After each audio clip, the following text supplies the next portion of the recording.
Olá amigos, 8 de agosto de 2014, Legítima Defesa em Foco.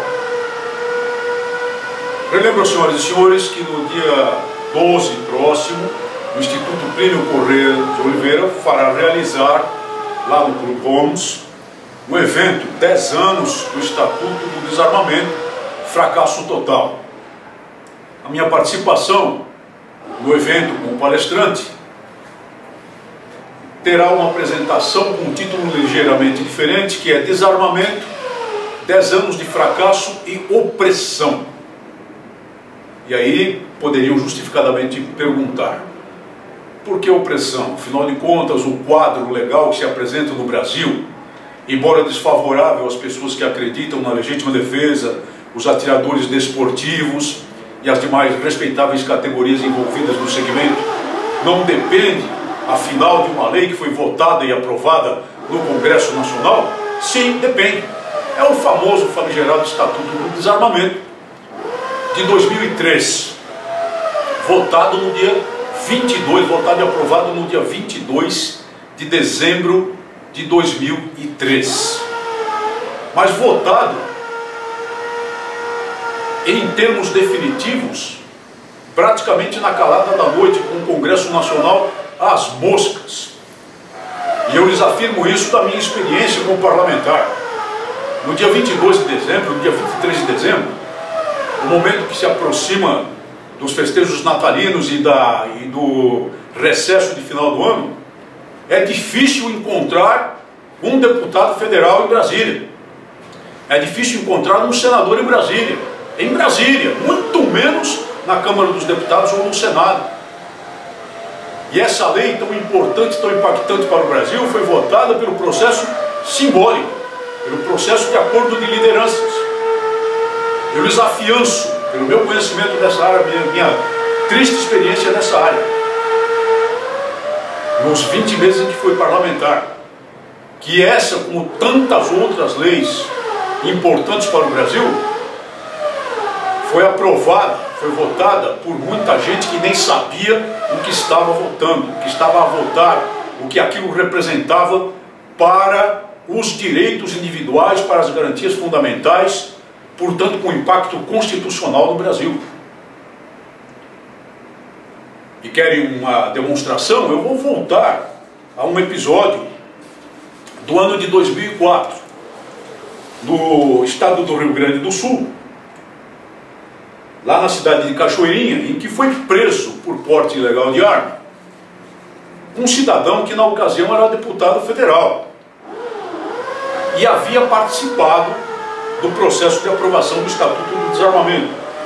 O nome dele, Paulo Gouveia, do então Partido Liberal pelo Rio Grande do Sul.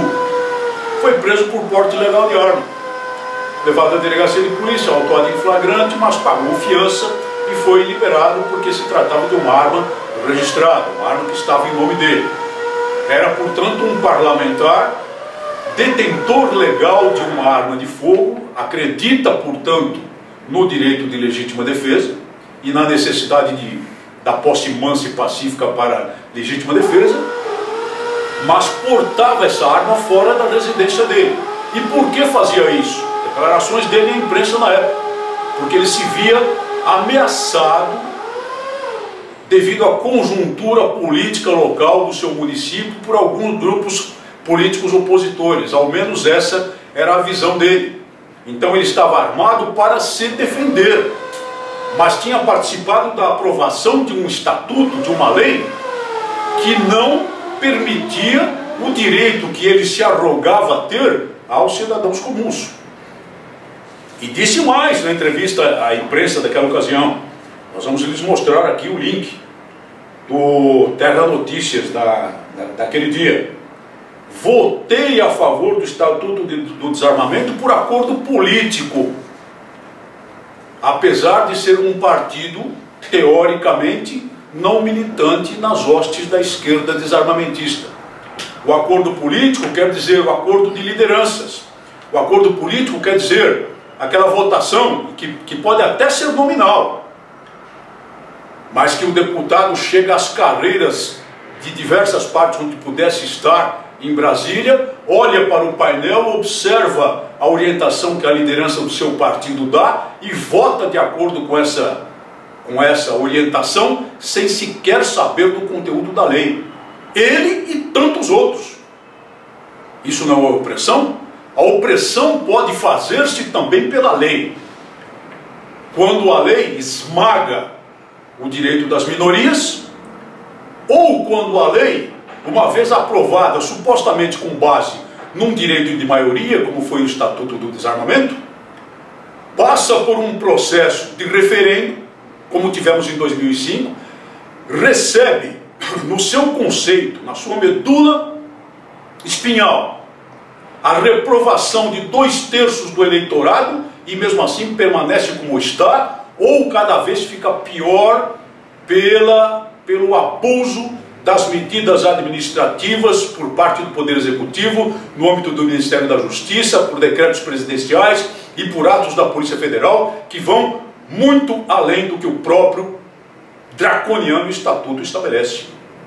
Isso é uma forma de opressão com uma aparência constitucional, como tanta coisa que acontece no nosso país e que ameaça acontecer com muito maior gravidade se nós não tomarmos a decisão de apear do poder pela via das urnas, pela via institucional, pelo modo manso e pacífico estabelecido na própria Constituição e da lei, esse tipo de opressão estabelecida no país, não só nessa matéria como em tantas outras.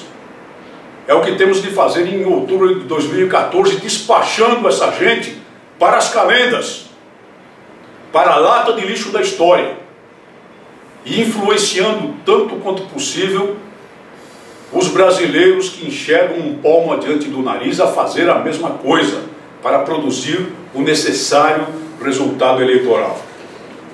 Não se esqueçam que esse poder opressor continua a se manifestar de diversas formas que estão a aparecer. O caso, por exemplo, mais recente da fraude na CPI do Senado, da Petrobras, em que comprovadamente as perguntas que seriam feitas às pessoas suspeitas de participação no fraudulento processo da aquisição da Pasadena Oil foram elaboradas no Palácio do Planalto, foram levadas ao conhecimento das pessoas que seriam interrogadas, para que elas treinassem as respostas com antecedência, num jogo de cartas marcadas. Isso é que é um poder opressor. É esse o poder opressor que está estabelecido no país e que nós devemos derrubar pelas urnas em outubro. O direito de legítima defesa é um direito que reputamos constitucional, em última análise, porque não é possível ao cidadão comum, exceto a própria Declaração Constitucional, garantir aqueles fundamentos estabelecidos no artigo 5º dessa mesma Constituição, se não houver a possibilidade da posse mansa e pacífica por pessoas de bem, que atendam aos requisitos da lei, de armas de fogo para defesa sua, defesa do lar, quem sabe até defesa da vizinhança. Quando a força pública lhes falhar, e infelizmente falha com muita frequência. Muito obrigado por sua atenção e até o nosso próximo programa.